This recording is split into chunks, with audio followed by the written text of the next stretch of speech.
Bonjour, nos invités pour ce numéro de Profession écrivent avec la lumière puisque c'est l'étymologie du mot photographie. À l'autre bout du monde, au cœur des conflits ou à l'abri dans leur studio, ils sont tous en quête de ce que Henri Cartier-Bresson appelait l'instant décisif. Alors la première question évidemment que j'ai envie de vous poser à vous tous, écoutez bien, est-ce qu'à force d'écrire avec la lumière, on finit par éclairer le monde ?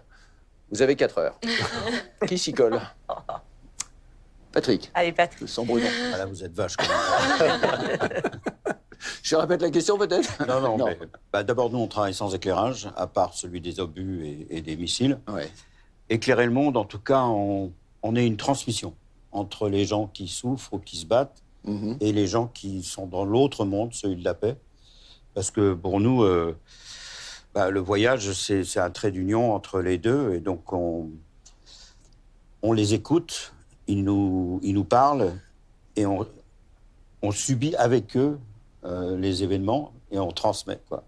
Et on essaye de ne pas se mettre entre les deux. D'accord. C'est un peu une maladie aujourd'hui. Véronique, est-ce qu'on éclaire le monde avec la photo? Pareil que Patrick, on n'utilise jamais d'éclairage rapporté, on utilise la lumière qui est sur place. Mais je crois que, oui, on travaille pour qu'on ne puisse plus jamais dire on ne savait pas, en tout cas. C'est un témoignage. Ouais. Karim? Dans mon cas, moi, on le sublime plus qu'on le... C'était quoi le mot que vous avez utilisé? Éclairer le monde. On le sublime, en tout cas. On essaye, quoi.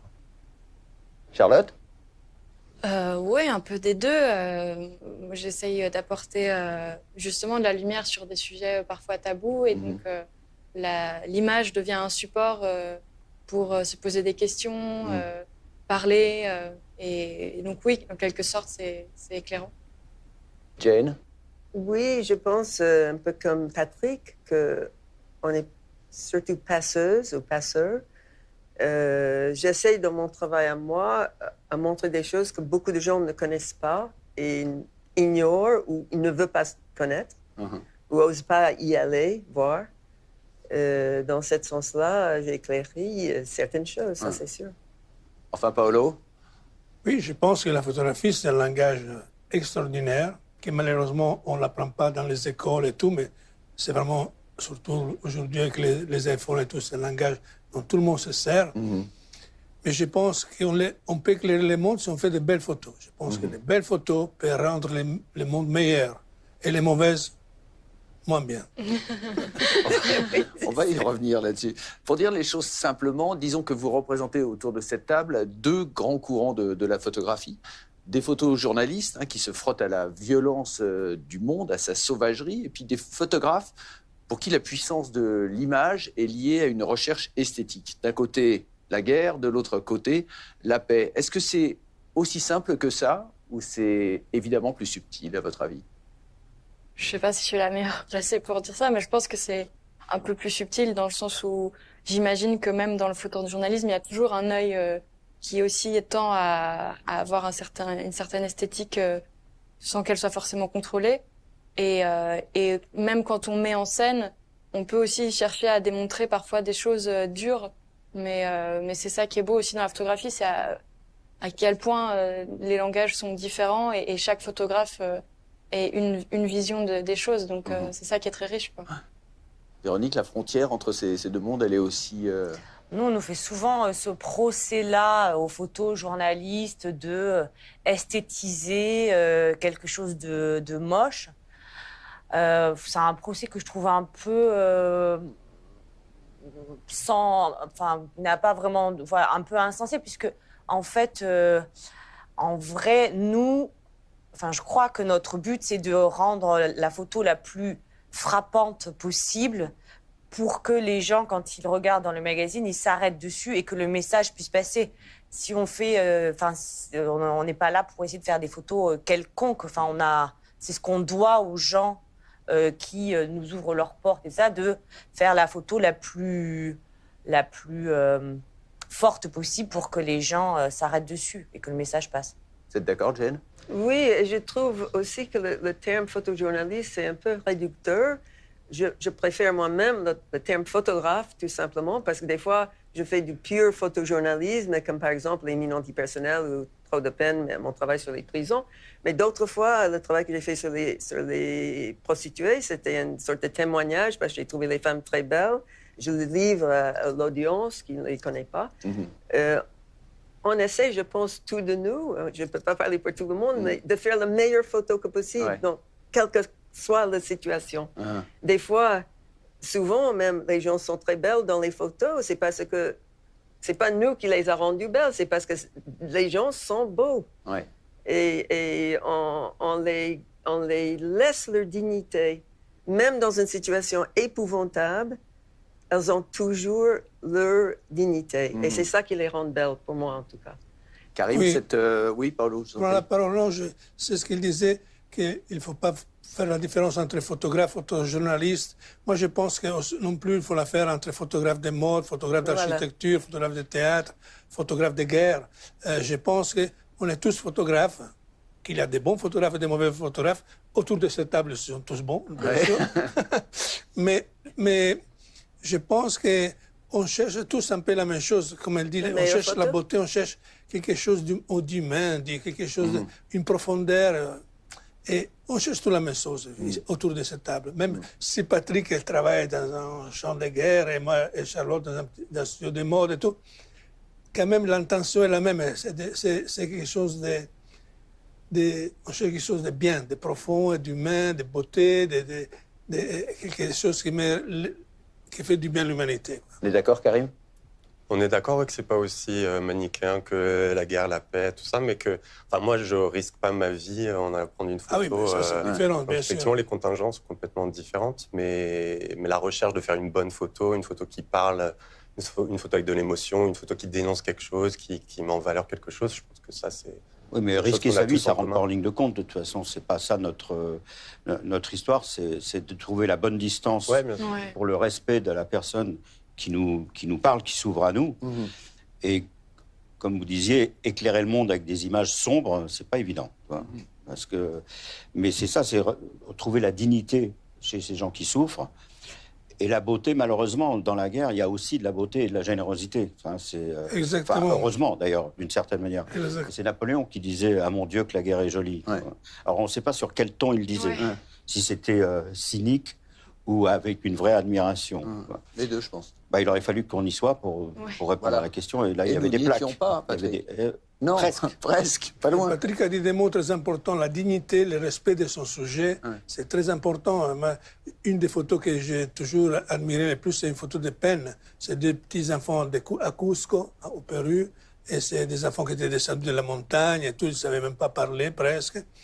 Et il les fait poser tout petits, habillés de torchons, et Penn les fait poser appuyés à un petit tabouret.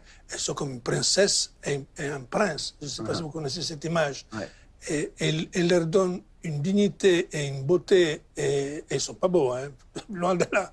Mais c'est ça. Et je pense que c'est que Patrick et Véronique font aussi et dans leur travail. Leur sujet, c'est pas Naomi Campbell ou Natalia Vodenova. Donc, ils n'ont pas la facilité de nous d'arriver à la beauté, clac, comme ça, directement. Mais ils ont la capacité, la force, même là, de trouver. Donc, c'est pour ça que j'aime bien dire que nous sommes tous photographes. Non, la difficulté pour nous, c'est que le voyage, c'est un entre-deux.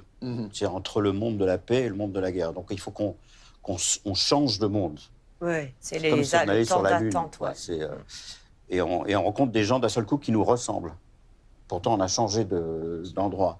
Et là, c'est vraiment trouver la connexion avec eux. Alors là, il y a les belles photos, les photos qu'on essaye de rendre lisibles et qui résument la situation. Et il y a aussi les photos qu'on fait parce qu'on ne travaille pas que pour la presse, on travaille aussi pour la mémoire collective. Oui, bien sûr. Donc il y a des photos très dures que moi je me force à faire, qui ne sont pas publiables, mais qui peuvent servir au tribunal international, au TPI, de témoignages crus. Donc je ne m'interdis aucune photo. Par contre, je ne les montre pas toutes. Enfin, pas forcément au moment où je vais la faire, parce que hors contexte, dans un autre contexte politique, ça peut être dramatique. Oui, Et il mal faut interprété. On a une exactement, il ne faut pas responsabilité, auto-censurer au moment de la prise de vue. Parce Jamais. on travaille trop vite, on peut rater des choses, il faut faire autant que possible. Après, dans l'editing, Joël va faire le choix, moi aussi, c'est comme ça, parce que La meilleure chose, c'est de pouvoir faire les photos. Bien Il sûr. faut faire des photos, documenter le truc. Votre point commun à tous autour de cette table, c'est la photographie, ou alors je me suis trompé d'émission.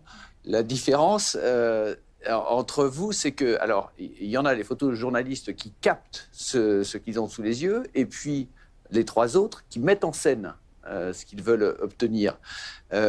J'imagine que dans les deux cas, ce qui est important, ce qui l'emporte, c'est ce qui survient, ce que vous n'attendiez pas, ce qui au dernier moment rentre dans le cadre. Je me En fait, trompe, Véronique enfin, je crois que la différence, c'est que vous fabriquez les photos, vous la faites, vous vous investissez pour faire votre photo. Nous, on essaye d'être le plus invisible possible et d'agir le moins possible et de prendre la photo de quelque chose qui se passe en interférant le moins possible. Donc, nous, on est... c'est pas du tout le même processus, quoi. On essaye de se faire oublier. Nous, on est dans l'instantané. Ouais. Mais la mise en scène, elle existe de la part des combattants. Oui. Ils se mettent eux-mêmes en scène. Oui. Et ça peut être un piège. Donc, Oui. quelquefois, on sait pourquoi on nous empêche de travailler. Mhm. Ça veut dire qu'on est efficace. Quand on se pose la question, est-ce que ça sert à quelque chose? Si ça servait à rien, pourquoi ils essaieraient de nous empêcher de bosser, hein? Par contre, il faut aussi se poser la question, pourquoi on nous laisse travailler à tel endroit, tu vois? Parce que là, quelquefois... Qu'est-ce qu'on veut bien montrer, quoi. Voilà. Alors, quand il y a des vrais combats, il n'y a pas de mise en scène possible, mais quelquefois, un peu avant ou un peu après, il y a tout un truc qui se met en place. Et il faut avoir le nez pour essayer de comprendre et de faire les photos, toutes les faire, parce que comme ça, on se met d'accord avec eux, mais pas forcément jouer le jeu au Après, retour aller à voir Paris. l'autre côté. Mais il y a une grosse confusion, je trouve, de plus en plus présente entre le journalisme et la communication. On nous prend de plus en plus pour des moyens de communication avec même des gens qui ont du mal à comprendre qu'on ne vienne pas leur faire en gros un publi-reportage, quoi. Et je trouve que c'est plus présent qu'avant, quoi. Karim, quand vous entendez Patrick, Véronique, Jane parler de leur expérience sur le terrain, c'est quelque chose qui vous a titillé un jour, vous, ou jamais? Je sais que très tôt, vous êtes intéressé à la photo, les copier des magazines. Moi, je suis venu à la photo par la musique, en fait, les clips vidéo, tout ça, les trucs que Jean-Baptiste Mondino pouvait faire, ou Good, ou des gens comme ça. Vu que je viens pas du tout d'un milieu où il y avait des livres d'art et des photographes, tout ça, je pense que je devais connaître Doisneau, un peu comme tout le monde, ce genre de choses. Calendrier, peut-être. Ouais. Et après, du coup, je suis venu à la photo assez rapidement par la photo de mode, en fait, véritablement. Tout mon argent passait dans les magazines de mode, tout ça. Et après, je suis allé à Londres, j'ai fait une école de photo. Et là, mon spectre photographique s'est ouvert. J'ai découvert des photographes de guerre, justement, des photographes d'art, tout ça. Et donc, du coup... Et donc, ça vous a jamais titillé, l'idée d'aller partir sur le terrain à la découverte du monde? À ce point-là, non. Après, je suis retourné dans mon ancienne école en banlieue, où j'ai grandi en cité, où j'ai fait des photos des gamins, tout ça. Donc, faire des vraies photos de vrais gens et pas nécessairement de Naomi Campbell ou Natalia, oui, carrément, parce que je suis photographe avant tout, je suis photographe de mode parce que ça s'est passé comme ça. Mais sinon, non, à ce point-là, photographe de guerre, tout ça, je sais pas. Enfin, le point commun aussi entre vous tous, parce que je vous en ai entendu parler, c'est cette recherche de l'humain. Alors que ce soit l'humain en paix ou l'humain en guerre, au milieu des conflits, des tragédies. À vous tous, qu'est-ce que la photo vous a appris de l'humain? Qu'est-ce que vous avez appris que vous ne saviez déjà? Qui est allé contre des a priori, des préjugés? Qu'est-ce que vous avez découvert avec la photo? La générosité de l'humain, c'est bizarre de dire ça parce qu'on photographie des gens dans des situations extrêmes, mais il y a énormément de générosité, d'ouverture, en fait. Et la curiosité, elle est dans les deux sens. C'est-à-dire que souvent, c'est pour ça que j'aime travailler seul, parce que quand on est un groupe de journalistes, le soir, au bivouac, les journalistes vont être ensemble et les combattants ou les civils de l'autre côté. Ouais. Si vous êtes tout seul, ils vont vous appeler et vous allez être avec eux. Alors, on invente un langage parce qu'on ne parle pas forcément parfaitement la même langue, mais on se comprend. Et là, il y a une curiosité de leur part aussi. Un jour, on allait partir sur une embuscade et le chef des combattants en Irak m'a dit, c'était les Moudjahidines, mes hommes voudraient te poser une question importante. Ils ont de la curiosité envers toi. D'abord, pourquoi tu es là? Pourquoi tu as quitté ton monde merveilleux? J'avais envie de dire merveilleux. Enfin bon, j'allais pas m'étendre non plus là-dessus. Ils ont une question à te poser avant de mourir demain. Je dis, bon, c'est quoi la question? Pourquoi est-ce que Zidane a giflé l'Italien, ce qui lui a fait perdre le match? Coup de boule. J'ai expliqué, puisqu'il avait dit ta sœur, je sais pas quoi. Et là, ils ont tous fait, ah, ok, toi. On comprend. Là, on va mourir tranquille. C'était la question Là, on principale. va mourir tranquille. Voilà, la question principale. Ouais. Et après, je leur ai dit, vous savez, j'ai calculé tant de morts, tant de combats sur tant de temps. Vous coûtez à l'Amérique $1 million le mort.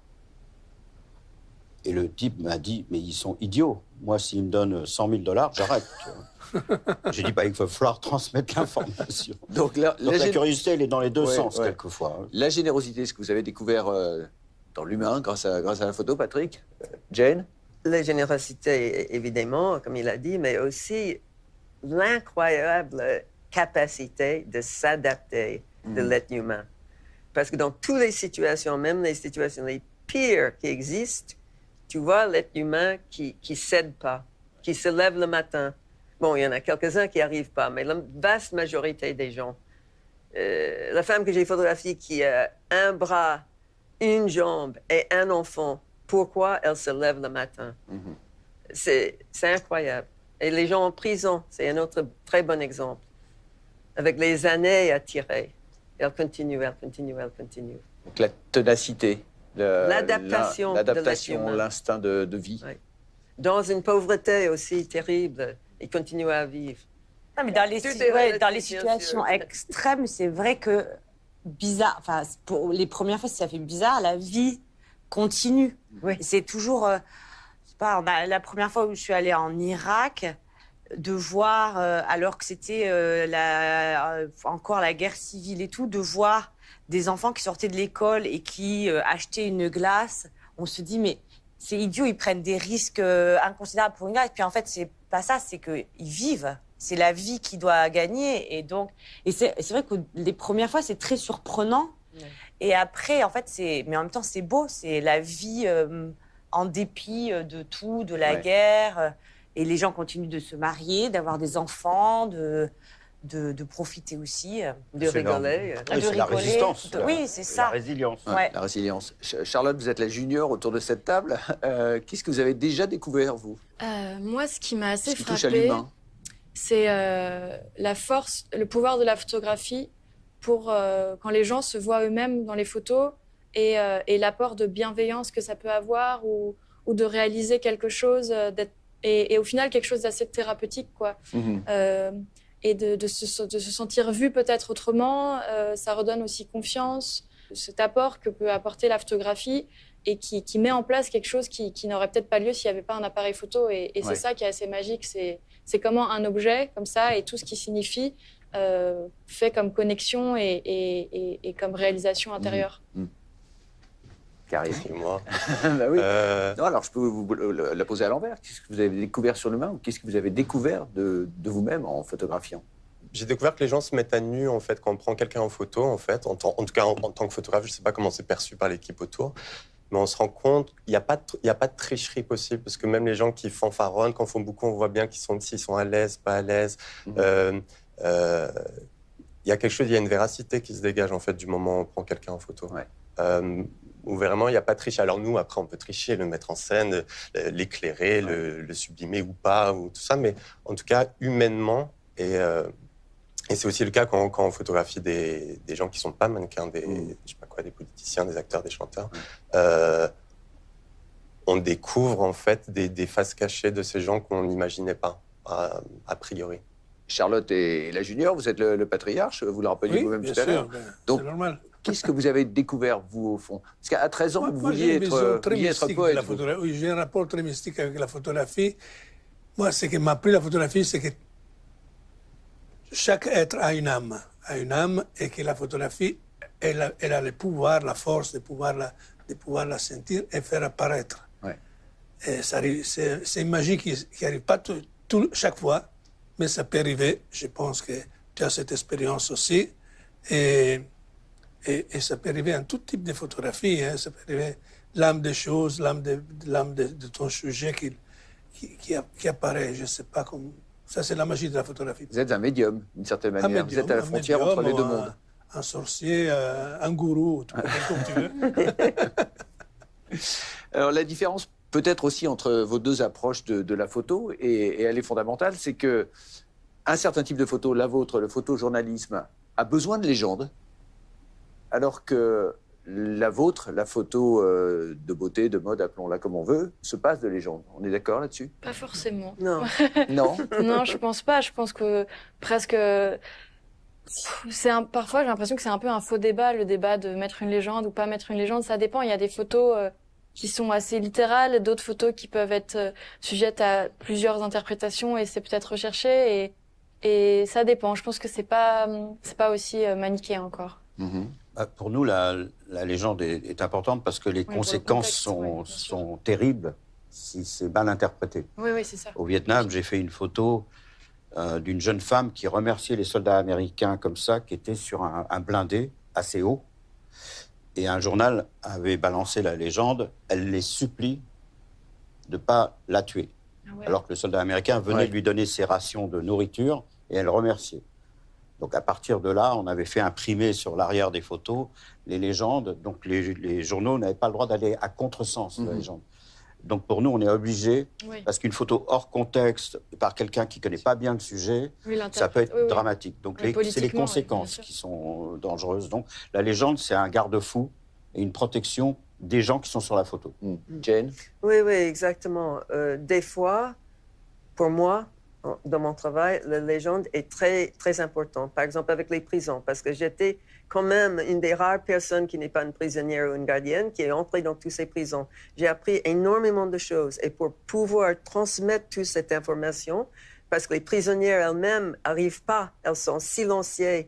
Et donc, sans prétention, j'étais une sorte de voix pour elles. Donc, la quantité d'informations que j'ai récoltées, c'était très important de le mettre en légende aussi, avec les noms des gens si c'était possible. Hein.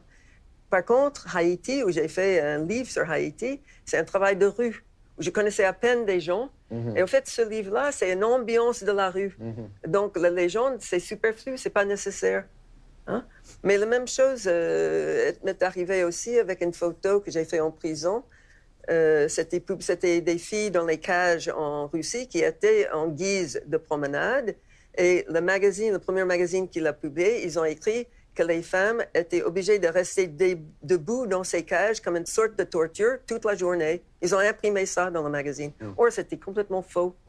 Donc, on a rectifié ça. Amnesty nous a téléphoné tout de suite. Il faut faire très attention avec les légendes. La photo de reportage, c'est une conversation en cours. Donc, c'est pour ouvrir, comme tu disais tout à l'heure, ouvrir le débat, intéresser les gens et qu'ils se mettent à lire l'article. Non, c'est un appel qu'on fait. Donc, on est bien obligé d'avoir du texte pour encadrer tout ça. Parce que quelquefois, on fait la plaque, la photo, et on le sent. Et là, elle dit tout. La photo de Eddie Adams, avec le type qui abat au Vietnam. Mais même encore là, la légende est fausse. Et Eddie Adams a regretté toute sa vie d'avoir fait cette photo. Parce qu'en fait, ce que fait le général est légitime. Sauf qu'il a été accusé d'une exécution sommaire illégitime. Pourtant, c'était légitime. Donc, c'est compliqué. Karim, Paolo, la photo porte sa propre légende dans vos cas à vous? Tout dépend du projet. Si c'est une photo, je ne sais pas, pour le Vogue, effectivement, la photo parle d'elle-même, mais c'est plutôt bien que les gens puissent se projeter, imaginer, rêver, tout ça. Donc là, il n'y a pas besoin de contexte. Après, là, récemment, j'ai fait des photos des danseurs noirs de l'Opéra de Paris. Et j'ai volontairement choisi les danseurs noirs parce qu'il n'y en a pas beaucoup, ils sont 5. Donc voilà, il y avait un sujet. Et effectivement, ces mêmes portraits, s'il n'y a pas d'article, il n'y a pas de légende, ça perd de sa force et on ne sait pas pourquoi ces photos sont là et pourquoi elles existent. Donc tout dépend du projet, je pense. Pour moi, la photo, elle devrait parler tout seul. Ça, c'est la règle générale que moi, j'ai toujours essayé de suivre. Je trouve que la photo et les mots, ils doivent parler ensemble. Et, sauf certains cas vraiment rares. Ce que disait Patrick, et que c'est dangereux, peut-être c'est des expériences que moi je n'ai pas eues, que je ne connais même pas, mais ça peut arriver, bien sûr. Mais pour moi, le langage photographique, il doit être en soi suffisant. Nous, le problème, c'est que les images qu'on prend, elles deviennent très vite politiques. Oui, voilà. Et puis, c'est Oui, pas oui. que des Et donc images, c'est récupérées. Ouais. Et donc, s'il n'y a pas une légende précise comme un couteau, quoi, qui empêche, mais c'est vraiment mettre le couteau là en disant attention, tu vois, il faut vraiment être précis. Oui, je comprends que Mais j'adorerais Oui, parce que que ça mon image dépasse, soit suffisante. Ça Oui, dépasse oui. le photographe. Même. C'est tellement, ça Bien implique sûr. des Nous, on est juste gouvernements. un des... go-between entre un monde et un autre monde. Après, les gens récupèrent les images des deux côtés. Oh là là. Mais c'est vrai que moi, ça m'énervait à l'école, par exemple, où les gens arrivaient avec des photos et s'il n'y avait pas tout le charabia derrière et le backup et 40 pages de trucs, moi, j'arrivais dans les photos, je me disais, mais c'est quoi ce truc? C'est horrible. Et du coup, il fallait vraiment le laïus de 4 heures de discussion pour qu'on enfin on arrive à comprendre ce que ça veut dire ou pourquoi, machin. Mais après, ça revient peut-être à ce que Paolo disait. Il y a des bonnes photos et des mauvaises photos. Donc c'est pas qu'une histoire de légende. Il y a aussi, Pardonnez-moi, mais j'aurais peut-être dû commencer par ça. Et j'ai attaqué par une question un peu formelle, hein, la photo qui éclaire le monde, etc. J'en ai une autre quand même, que j'aurais dû vous poser dès le départ. C'est qu'est-ce que c'est qu'une bonne photo? Charlotte, c'est à vous que je la pose. Je pense que c'est une photo où on a envie de rester dessus inconsciemment, enfin qui alpague le regard, qui fait qu'on ne passe pas, qu'elle reste sous nos yeux, qu'elle nous interpelle, qu'elle nous touche ou qu'elle nous dérange.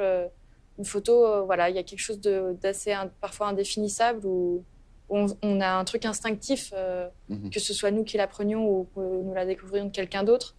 Je pense que c'est plus ça et je pense que c'est assez subjectif aussi peut-être. Bah, une bonne photo, pour moi, c'est une photo publiée, déjà.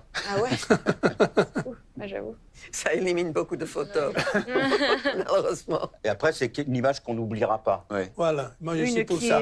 Une qui C'est remue, la- quoi. Brodovic disait c'est une photo inoubliable. Voilà, l'éternité. Encore une fois, l'éternité. Et revient l'éternité. Voilà. C'est quoi une bonne photo, Jen? Pour moi, c'est une photo qui m'émue, qui me laisse pas indifférent. Même si la composition est sauvage et pas correcte, si ça te prend plein la gueule, comme on dit, ça risque d'être une bonne photo. Et pour le coup, on l'oublie pas, cette photo. Karim? Alors, je veux vraiment pas être original, c'est la même chose. C'est une émotion, quoi. Une photo qui émeut, qui indigne, ou qui fait plaisir, ou je sais pas, mais en tout cas, quelque chose qui émeut, qui est une émotion, quoi. C'est la photo en feuilletant le journal, hop, on revient en arrière. On s'arrête, ou, Voilà. ou dans une expo, d'un coup, une photo qui nous C'est touche, l'image qui quoi. reste. Ouais. Ouais. Oui. En ex-Yougoslavie, pendant la guerre, les Croates, à un moment donné, ils ont fait une erreur. Ils ont voulu montrer qu'ils traitaient bien les prisonniers dans les camps. Ils ont amené quelques photographes, malheureusement pour eux, des bons. Il y avait des miradors, des barbelés, et les prisonniers torse nus et maigres, les mains sur les barbelés, qui regardaient les photographes. Ça a fait une connexion instantanée avec la photo d'Auschwitz. Évidemment. Mais vraiment un court-circuit, quoi. Et ça a fait un scandale. Et c'est la photo d'Auschwitz qui a repris vie en 93. Donc c'est ça, une vraie photo. Qui, malgré les années, s'il y en a une qui lui ressemble, paf, Paf, court-circuit. elle ressort. Il y a un écho. Elle ressort, oui. Et le même scandale. Ouais. C'est pareil, hein, c'est la photo qui trouble, c'est la photo qui remue quelque chose en nous. C'est la photo qui te saute au cœur, quoi. Oui, voilà, Ouais. c'est celle qui frappe. quoi. Et c'est pas forcément des photos de violence. hein. Non, ça peut être aussi celle qui La photo fait de monter l'Indienne un ou sourire. l'Afghane avec les yeux verts, c'est devenu une icône. Et avant même de faire une bonne photo, de devenir un bon photographe, il y a des tâtonnements. Vous, Patrick, je sais que par exemple, quand vous avez couvert la guerre des 6 jours en 67, 90% des photos sont parties à la poubelle. Ça, c'est pas gentil, ça. Mais non, mais c'est un constat. C'était au Oui. début. C'était, Donc, on m'avait apprend- prêté un appareil photo avec un petit bout de carton, il y avait marqué soleil, pluie. Et j'ai mal lu le truc, j'étais un peu ému, c'était la guerre des 6 jours, j'avais 17 ans. Et en fait, toutes les photos, mais toutes, étaient ratées, sauf 2, où je pose, et le soldat israélien m'a pris en photo. Mais non. Avec mon appareil, lui, il savait. Donc j'ai la preuve que j'étais là, mais c'est tout. Waouh. C'est pour ça que quand je suis rentré à Paris, je suis rentré à François, au laboratoire, et j'ai Et le- développé les le- films pendant des mois, et après, je faisais les planches contact.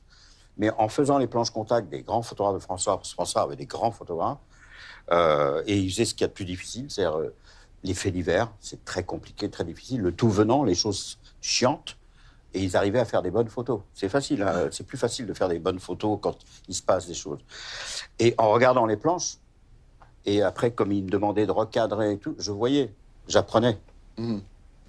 Pareil, on tâtonne quand on commence dans la photographie. Quand est-ce qu'on a ce sentiment, Charlotte, de maîtriser le truc, de produire de la bonne photo?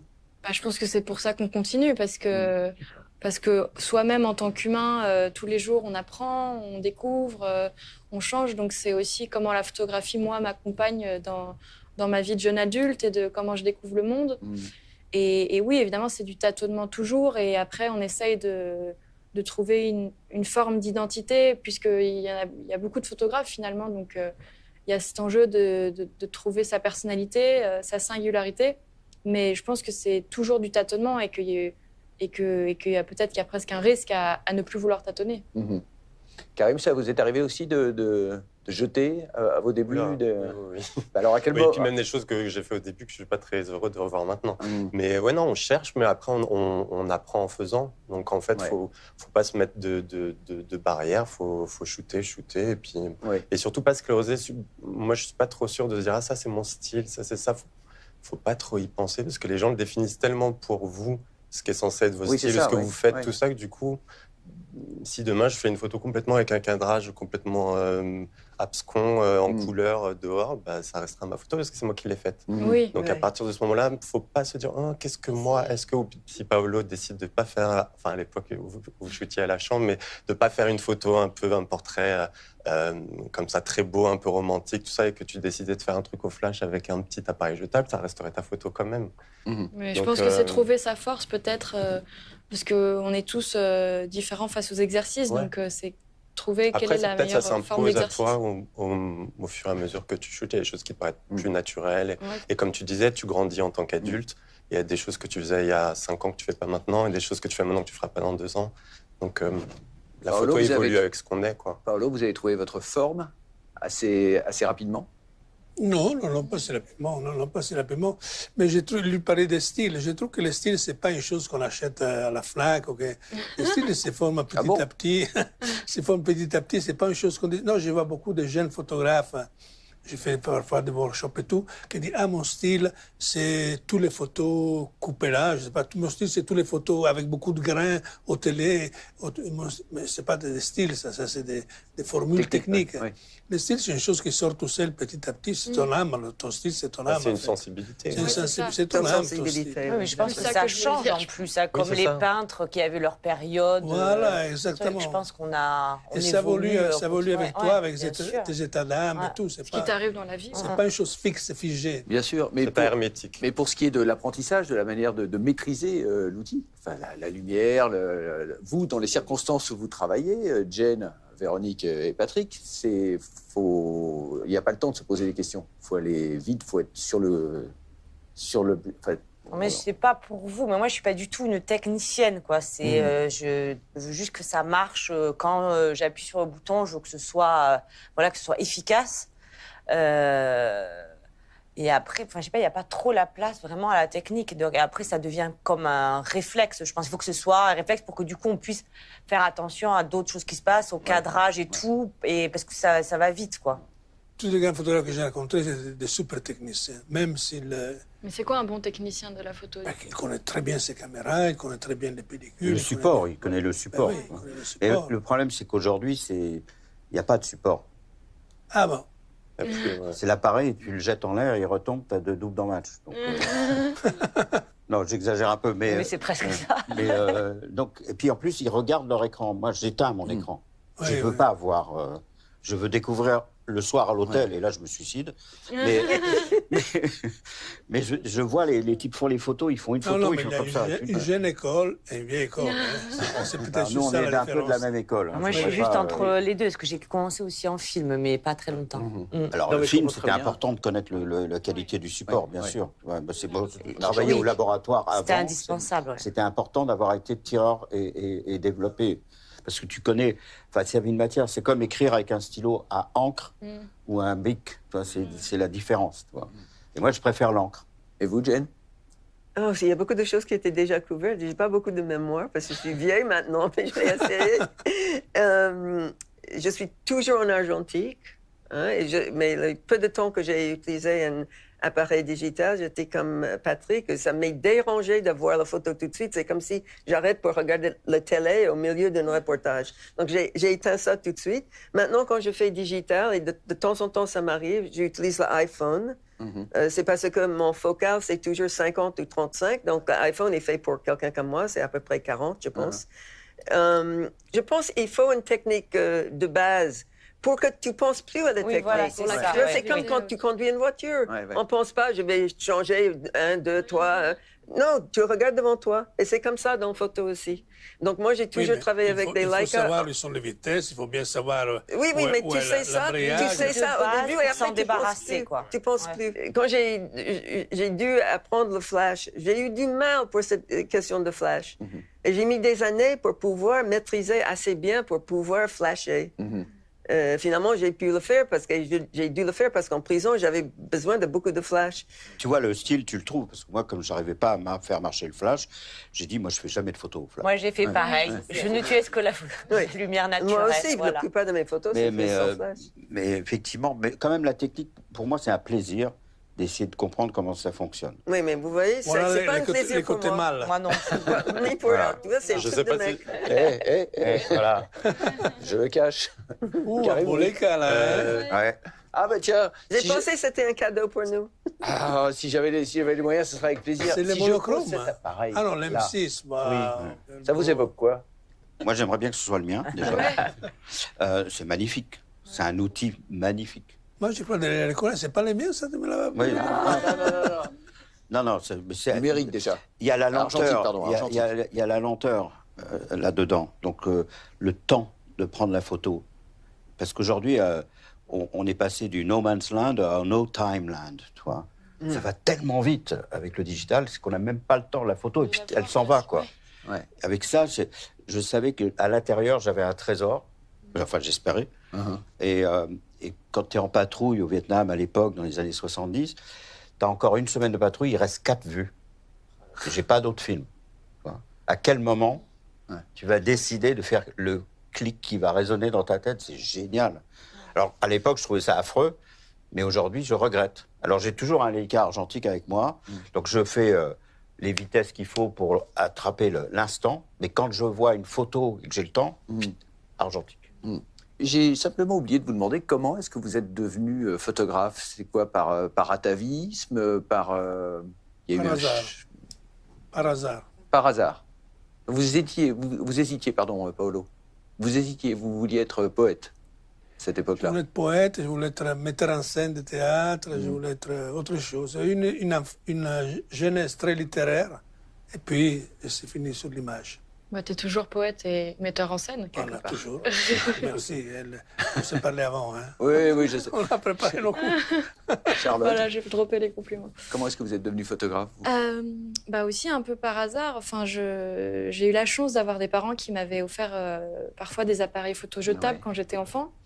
Et quand je regarde les photos, c'est marrant parce que même mes copines de récré, je vois que je prenais le soin parfois de les mettre devant une porte. Enfin, que j'avais déjà me dire, peut-être d'unifier quelque chose, mais les cadrages, c'est très drôle, c'était cadrage d'enfant. Et après, j'y suis arrivée, je pense par curiosité aussi, par ennui. Et en fait, ce qui a été assez magique, c'est l'instantanéité de ma conviction que c'était une passion, que c'était ça que je voulais faire. Et je pense que c'est tellement important dans la vie. Enfin, ça aide, en fait, tellement... d'avoir cette passion qui nous anime. T'as quel âge? 27 ans. Et donc, tu as commencé à shooter quoi, avec à ton iPhone des J'ai commencé, donc l'appareil photo jetable, j'étais tout enfant. Et puis, j'ai commencé à shooter avec un petit Nikon Coolpix 3200, je crois, quand j'avais 13 ans. Et puis après, j'ai pas arrêté, quoi. Et moi, je t'ai connu à quel âge? À 16 ans, ouais, parce que c'est quand même important de dire que j'ai rencontré Paolo aux rencontres d'Arles pendant un stage d'une journée à 16 ans et que c'est une rencontre qui a vraiment marqué ma vie, qui m'a mis tellement d'étoiles dans les yeux et des ailes dans le dos que ça m'a fait décoller. Ça, préparé avant. Je voulais dire aussi que je l'ai dit tout à l'heure, je suis fier d'avoir eu ce flair parce que pendant ce stage, je disais à tout le monde, voilà, regardez ce que fait Charlotte et tout. En fait, c'est Charlotte qui est devenue une grande photographe.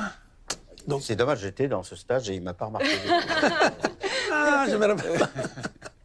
Écoutez, les photographes ont leur muse, maintenant vous avez votre mentor. Ah oui, c'est comme ça qu'on peut dire. Karim, vous, la photo, ça a été très tôt Ouais, ça a été hyper tôt. Je me rappelle, sans vraiment l'envisager comme quelque chose de sérieux, mais quand à l'école on demandait qu'est-ce qu'on voulait faire comme métier et tout, je m'étais déjà photographe. Donc, et je pense que j'ai photographié je faisais un peu du chantage à ma petite sœur et tout ça, pour qu'elle pose pour moi, tout ça. Donc, je crois que j'ai commencé à faire des photos, je devais avoir 8-9 ans. Donc, ouais, tôt. Bon, vraiment tôt. Véronique? Moi, je n'étais pas du tout sûre de vouloir être photographe. J'ai commencé, je voulais être militaire, après journaliste, après finalement photographe. Mais j'avais commencé tôt aussi. Je payais mes petits frères en chewing-gum et tout pour qu'ils posent. Voilà. Et pareil que Charlotte, j'ai eu pendant un de mes stages de photographe dans un journal en Angleterre, je suis partie en Afghanistan. Et quand j'étais en Afghanistan, j'ai eu cette espèce de révélation de me dire que j'étais exactement là où je voulais être à cet instant et que je voulais être nulle part d'autre. Donc après, une fois, c'est vrai qu'on le sait, ça permet de mieux avaler tous les sacrifices, les frustrations, les échecs. Et Jen, vous, ce goût de la photo, si mes informations sont bonnes, c'est à la FNAC. Oui, c'est bien renseigné. C'est bien renseigné, oui. Parce que j'avais une asthmatique que j'ai gêné ma famille et mes amis avec. Je n'ai jamais pris au sérieux. Elle s'est cassée et je suis allée à la FNAC pour la réparation. Et le type a dit, si vous voulez faire de la photo, vous avez qu'à acheter un vrai appareil. Voilà. Quelqu'un m'a dit, c'est un Nicormat. J'ai acheté un Nicormat. Et presque tout de suite, j'ai rencontré les prostituées rue des Lombards. Mais j'ai eu la même sensation que toi, Véronique, quand j'étais assise dans l'escalier avec les prostituées, attendant les clients. Je me suis dit, c'est tellement génial, c'est exactement où je voulais être. Mais je n'ai jamais pensé en termes que je voulais être photographe ou je suis photographe. Même aujourd'hui, oui, d'accord, je fais des photos, je suis photographe, je suppose. Mais je ne pense pas dans cet registre-là. Je continue mon travail, je suis toujours vers les sujets qui viennent vers moi et je continue la photographie, bien sûr. Et vous, Paolo, c'est un appareil que votre oncle vous avait prêté? Oui. Quand vous aviez 13 ans pour aller photographier des touristes, c'est ça? Non, pas vraiment. Pour jouer les touristes. Je suis parti faire un petit voyage en Espagne. J'ai fait des photos comme ça, des touristiques. Parce que c'était mes premières photos, donc je n'ai pas... Et en revenant après à Ravenne, ma ville, j'ai fait développer dans une boutique ces photos et j'ai trouvé qu'elles étaient belles, qu'on pouvait s'exprimer à travers la photo. Et après, je suis allé faire des photos avec les mêmes pareils dans la Pinède de Ravenne, qui c'est la Pinède où Dante a écrit la Divine Comédie, et il y avait des chevaux à l'état sauvage et du vent dans les arbres et des oiseaux qui passaient. Alors, je venais juste de voir Blow Up. Donc, j'ai photographié comme ça. Antonioni. Et après, j'ai fait développer les photos. Et les chevaux, on voyait juste la moitié, juste la queue. Les oiseaux, on ne les voyait pas parce que c'était déjà passé. Les vents, bien sûr, la photo, on ne les voit pas. Et je dis, mais... Alors là, j'ai compris, c'était ma première grosse claque photographique. Là, j'ai compris que c'était pas si facile de faire des photos, d'avoir sur l'image ce qu'on a ressenti la prise de vue. Là, c'est très difficile. On a toujours des modèles en tête quand on fait de l'image, des photos. Alors, bon, Charlotte, vous avez déclaré votre flamme publiquement à Paolo Roversi, cette découverte à Arles. Mais qui avez-vous en tête, vous, comme modèle? Je sais, vous, que Jen, vous aviez une fixation sur Diane Arbus. Oui, mais je connaissais rien de la photo. J'avais aucune éducation photographique. Et la seule chose que j'avais en tête, c'était les gens que Diane Arbus avait photographiés. C'était mes gens. C'était pour moi. Je me suis identifiée avec l'étrangité de ces gens. Et en fait, ce qu'elle a fait qui était vraiment génial, c'est pas seulement les freaks, comme on aime bien dire. C'est des gens dits normaux qu'elle a photographiés dans le Central Park ou quelque chose comme ça, mais en qui elle a vu quelque chose d'étrange. Et c'était ça qui était pour moi le plus fort. Et c'est ça que j'ai voulu copier quand j'étais toute jeune. Karim, vous avez une référence? Je vous entendais citer Jean-Baptiste Mondino tout à l'heure. Oui, parce que c'était les choses les plus accessibles pour moi à l'époque, quand je regardais un clip de Prince ou un clip de Vanessa Paradis ou des choses comme ça, à l'époque où moi j'étais vraiment en cité, en banlieue, donc rien à voir. C'est ce qui m'a mis pied à l'étrier. Mais après, peu importe les gens que je regardais ou les modèles, c'est des gens qui s'intéressaient aux gens qui photographiaient, même dans la photographie de mode, parce que je suis venu Paolo. D'ailleurs, je l'ai beaucoup regardé. Je vous déclare ma flamme ici. Il s'en fout un peu plus. Vous allez prendre feu, là. Non, mais c'est-à-dire qu'il faisait c'était de la photo de mode. Il y avait des chapeaux, de la couture, enfin, peu importe. Mais on sentait que ce qui l'intéressait, c'était les gens qui photographiaient. C'est la même chose avec Avdon, par exemple, qui faisait des trucs pour le Vogue très maîtrisés, mais qui faisait aussi des portraits d'Américains sur fond blanc dans le Midwest. Et donc, peu importe, le point commun, c'était que c'était des gens qui s'intéressaient aux gens qui photographiaient pas, qui n'étaient pas vraiment dans la forme pour la forme ou tout ça. Il y avait Marie-Laure de Decker, que je regardais, qui faisait des photos incroyables au Tibesti, avec un drap blanc, du studio en plein désert avec des combattants. Ça m'avait interpellé. J'ai aussi regardé les photos de Guy Bourda, qui faisait des photos démentes. Génial. Et donc ça m'avait vraiment plu. Bon, après, faire des photos de chaussures qui pendent des arbres sur la guerre, c'est compliqué. Mais bon, pendant la guerre des 6 jours, il y avait toutes les chaussures des Égyptiens. Mais après, c'était au Vietnam. J'ai eu la chance de rencontrer Larry Burroughs et Henri Huet, qui étaient avant tout des personnalités formidables, c'est-à-dire qu'ils m'ont vraiment pris sous leur aile en m'expliquant que j'étais un crétin et qu'il fallait que je fasse comme ça, et qu'ils m'ont passé des films. Je n'avais pas d'argent du tout. Et donc, c'est à la fois la façon dont ils approchaient l'humilité de Larry Burroughs, qui se posait toujours des questions. Est-ce que j'ai le droit de photographier le malheur des gens, etc. Qui était un type extraordinaire. Et ça m'a donné envie de faire partie de cette famille-là. Des gens qui s'intéressent aux gens et qui racontent l'histoire. Donc, il a fallu apprendre la photo. Ça, c'était le problème. Charlotte, en dehors de Paolo? En dehors de Paolo, en fait, non, mais ce qui était assez fou avec Paolo, c'est que du coup, je pense que j'ai découvert ces photos par hasard très tôt. Ouais. Et en effet, c'est vrai que quand on découvre les photos, on a ces grands noms en premier prise, mais après, on découvre plein d'autres types. Mais c'est vrai qu'aujourd'hui, c'est pas forcément des modèles, c'est plus des photographes où je trouve que leur vision est peut-être parfois aux antipodes de la mienne ou quoi, et raconte quelque chose qui m'intéresse. Je pense à qui? Je pense aussi à des photographes comme Sophie Calle, par exemple, comme Laïa Abril, qui est une photographe plus jeune, un peu moins connue. Et c'est ça qui est fascinant, c'est découvrir à quel point on peut raconter différemment la photographie plasticienne, même si je pense qu'on est tous d'accord pour dire que les catégories de photos, en fait, les photographes, ils n'aiment pas ça. Oui. On photographie ce qu'on photographie, et si on photographie une pomme, ça se trouve, on peut dire qu'on fait le portrait d'une pomme ou le paysage d'une pomme, mais en tout cas, c'est la richesse des regards et qui finalement nous enrichit nous-mêmes, et c'est ça qui est beau. Véronique, pour finir, vous avez un modèle, vous? Moi, j'en ai eu plein qui ont évolué. À un moment, j'aimais beaucoup Jade, que j'avais découverte à Perpignan, à Visa pour l'image. J'avais Alexandra Boulay. Enfin, ça évolue avec le temps. Et puis maintenant, je trouve qu'avec Instagram et tout, du coup, on a vraiment un accès à plein de photos, et parfois on est là. Trop de photos. Ouais, peut-être trop, mais dans le lot, il y en a qui sont là.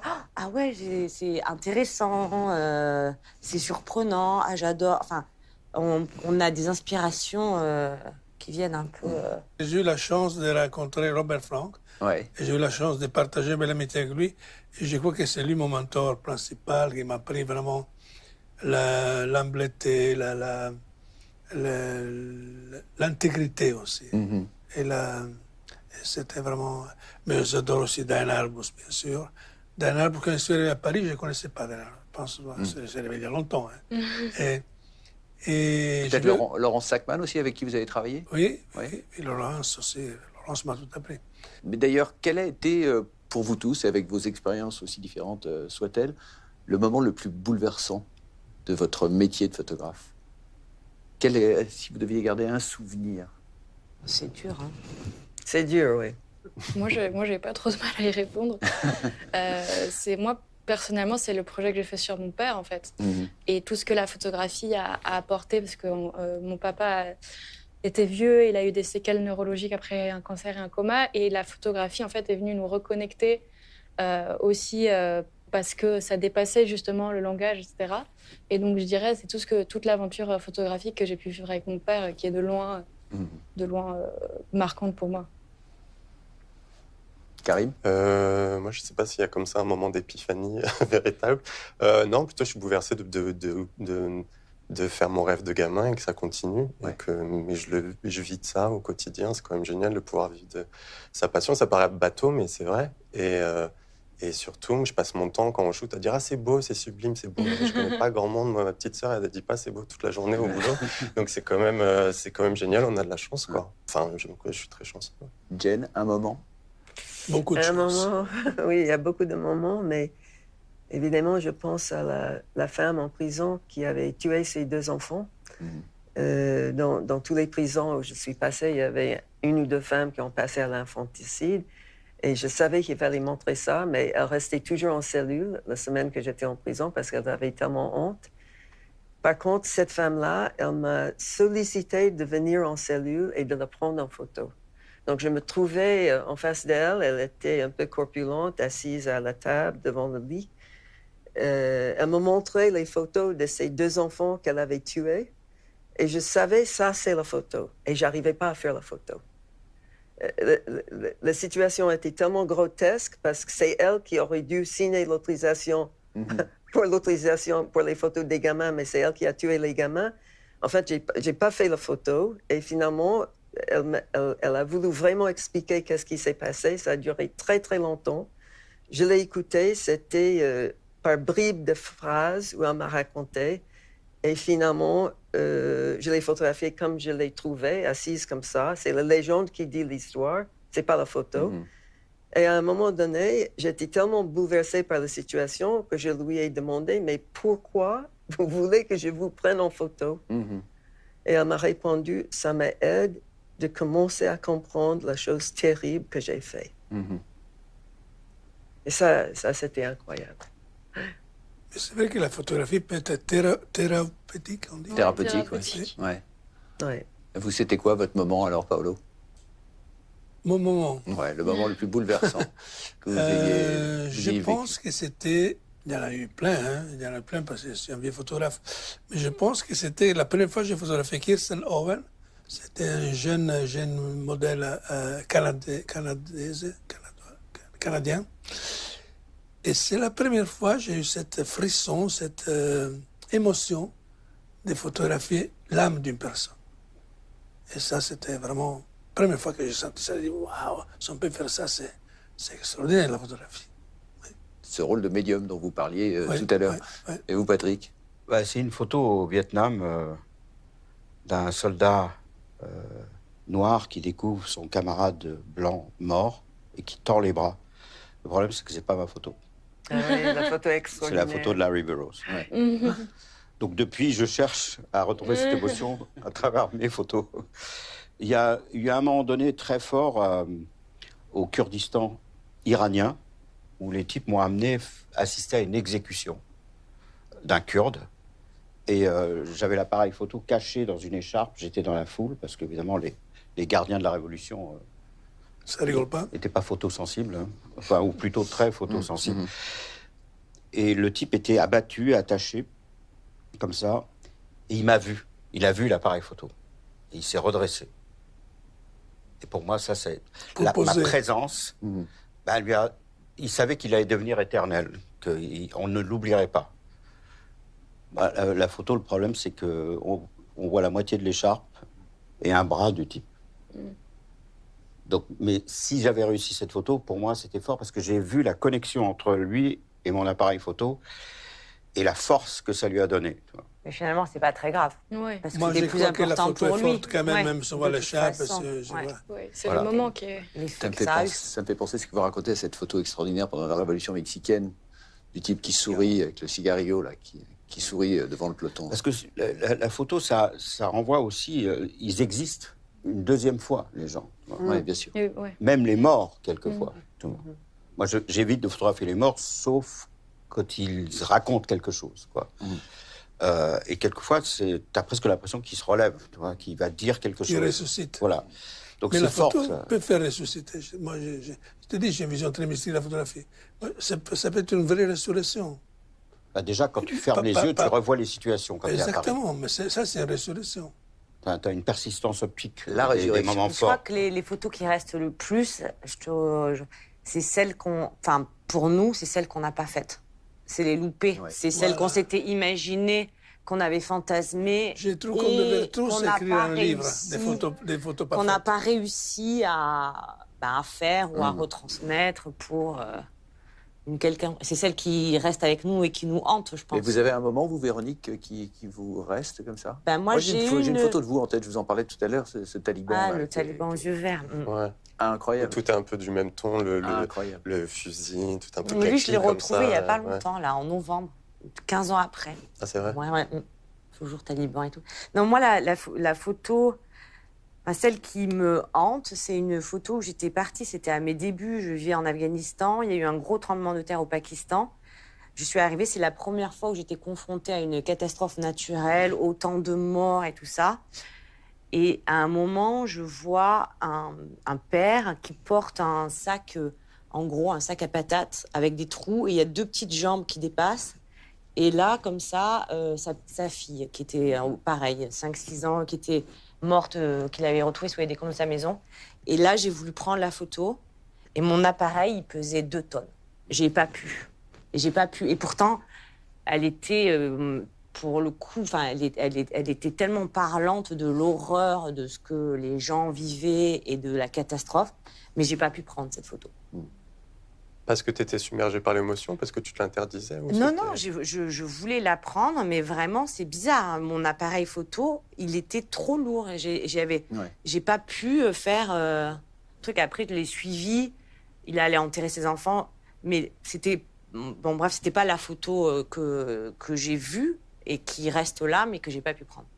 Pour finir sur une note plus légère, est-ce que vous vous laissez prendre en photo facilement? Parce que vous êtes tous des modèles en matière de Non. photographie, mais est-ce que vous aimez être de l'autre côté? Est-ce qu'on vous photographie? Bah, on est mal placé pour pas vouloir se laisser prendre en photo. On le fait. Est-ce qu'on est Mais super à il l'aise? demande si tu aimes ça. Ça dépend. Karine, Moi, je déteste ça. déteste je ça. déteste ça. Moi, j'aime pas du tout ça. ouais, Paolo, Ça me va, oui. ça vous va? Charlotte? Je trouve ça très étrange en fait de regarder l'objet, Ouais. de changer de place et de se voir parfois aussi en réflexion dans la Ouais, vitre ouais. de l'objectif. Donc je me dis ah oui en fait c'est bizarre comme expérience, on s'en rend pas compte, mais pas. Je préfère largement être derrière. Eh ben, je vais vous proposer cette expérience inédite. Vous allez tous venir poser avec moi. Merci infiniment Merci à d'avoir toi. Merci. participé Merci. à cette émission de Profession Photographe.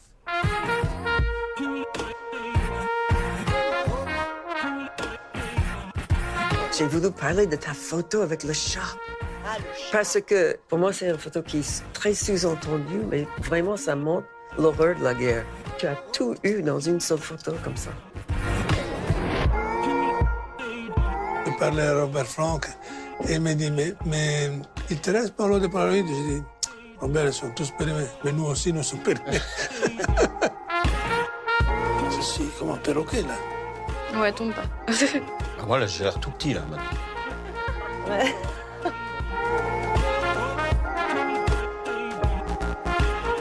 Pour moi, vous représentez quand même un vrai mystère. La vraie question, c'est est-ce qu'on va réussir à raconter l'histoire?